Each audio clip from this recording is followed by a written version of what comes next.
Ассалаумағалейкум, құрметті бауырлар. Бүгін сіздермен үлкен ширк мәселесіне тоқталатын боламыз. Үлкен ширктің өзі, бауырлар, екіге бөлінеді. Көрінетін және жасырын болып. Көрінетінге айға, күнге, немесе болса жаңағыдай адамға табыну, періштелерге табыну деген секілді, сиырға табынып жатады біреулер. Сол нәрселерге табыну не көрінетін үлкен ширк болып табылады. Ал жасырын ширктің түрлері көп. Оның біріншісі аруақтарға, мазарларға сену. Енді аруақтарға сену ол неге жасырын болды дейтін болсақ, біріншіден аруаққа сенген адамдар біз аруаққа сеніп жатқан жоқпыз дейді. Біз Құдайға сенеміз. Бірақ осы аруақ арқылы, осы кісі арқылы, осы әулие арқылы біз Алладан сұраймыз дейді. Бірақ құрметті бауырлар, Алладан бір нәрсе сұрайтын болсаңыздар, оған араша бір еш нәрсе керек емес. Посредник керек емес. Алладан сұрайсыз ба? Алла тағала өте жақын. Алла тағала сізді естиді. Қай жерде болсаңыз да, қайда болсаңыз да, Алла тағала сізді естиді, сұрағаныңызға жауап береді. Сондықтан да біліңіздер, біздің дінімізде Алламен байланыстыратындай ондай бір заттар, ондай бір адамдар жоқ. Тек қана сіз өзіңіз Алладан жалбарынып сұрай берсеңіз, Алла тағала қабыл етеді. Міне, аруақтарға сену жасырын болуының себебі біріншісі осында, екіншісі аруақтарға сенуді оны құлшылық деп санамайды бізде. Олдан сұрауды, олардың барып қабірлерін зиярат етіп, жаңағыдай айналу, оның басында түнеуді адамдар құлшылық деп ойламайды, оны құлшылық екенін білмейді. Сол себептен де ол жасырын. Ал негізінен ол құлшылық болып табылады. Бізде құлшылық деген намаз оқу, ораза ұстау деген секілді, мешітке бару, садақа беруді құлшылық деп біледі.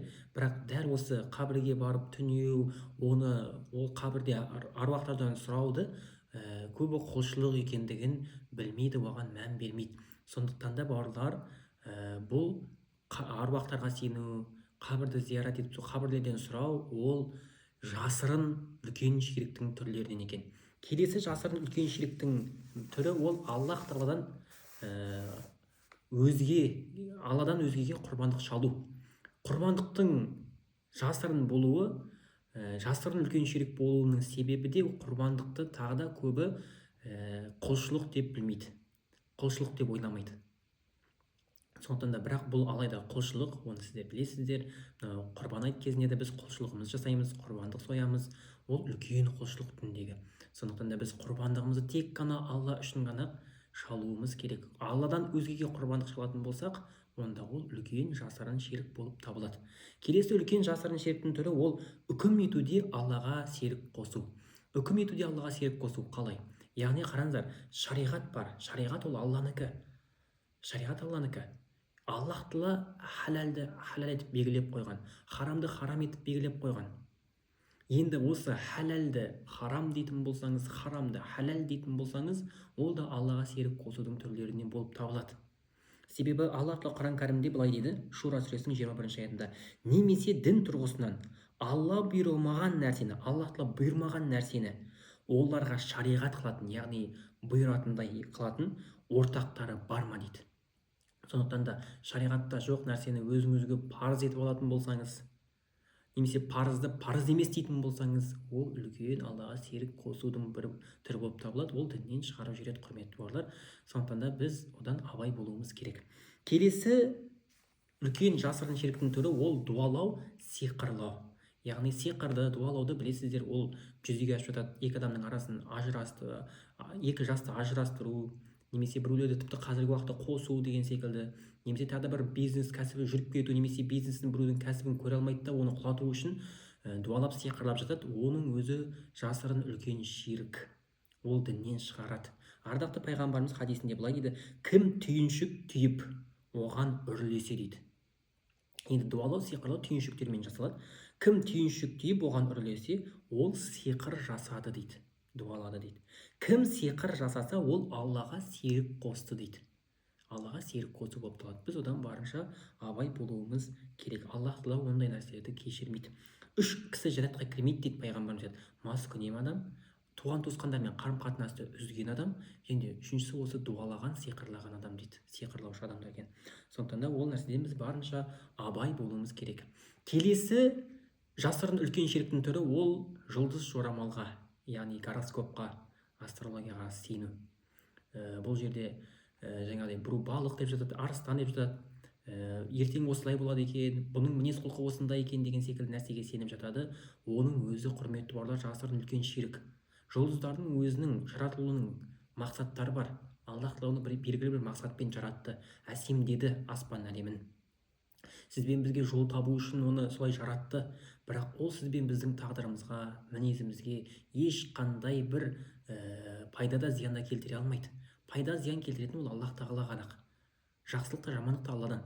Сондықтан да енді жұлдыз жорамалға, гороскопқа сеніп беретін болсаңыз, ол да үлкен жасырын ширктің түрі болып табылады екен. Біз одан барынша абай болуымыз керек. Келесі жасырын үлкен ширктің түрі ол балгерлік, көріпкелдік жасау. Енді көріпкелдік деген ол ғайыпты, болашақты көретін адам. Бір нәрсе жоғалтып алсаң, сол қайда екендігін көріп біліп береді. Бірақ ондай адам, құрметті бауырлар, ондай адам жындармен байланысқан адам. Жаңа дуалау, сиқырлау да жындармен байланысқан. Ешкім болашақты білмейді Алладан басқа. Аллах та Құран кәрімде былай деді: көктер мен жердегі көместі, яғни ғайыпты Алладан басқа ешкім білмейді дейді. Нәмл сүресінің 65 аятында. Сондықтан да көктер мен жердегі ғайып нәрсені тек қана Алла ғана біледі. Ал біреу болашақты болжайтын болса, көріпкелдік жасайтын болса, ол үлкен жасырын ширк болып табылады. Ардақты пайғамбарымыз былай дейді: кім балгердің алдына барып дейді, қараңыз, кім балгердің алдына барып, яғни көріпкелдің, оның айтқанына сенсе, ол адам Мұхаммедке жіберілгенге сенбегені дейді. Мұхаммед пайғамбарға не жіберілді? Ислам діні жіберілді, Құран келді, сол Құранға, дінге сенбегендігі дейді. Сондықтан да міне, оған бару, оған сену, көріпкелдік жасау, жасатқызу, оның барлығы, құрметті бауырлар, үлкен күнә болып табылады. Одан барынша біз абай болуымыз керек.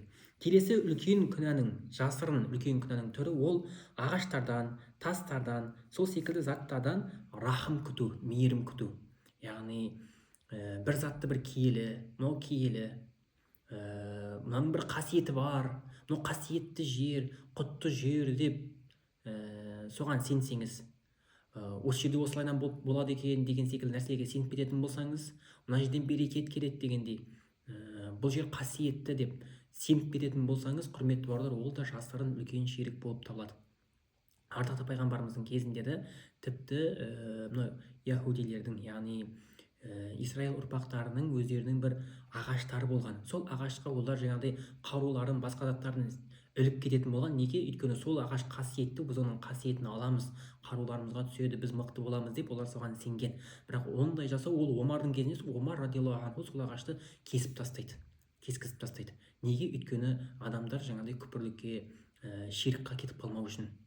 Сондықтан да, құрметті бауырлар, міне дәл осы нәрсенің өзіне сену, ол жасырын үлкен ширктің түрлері болып табылады.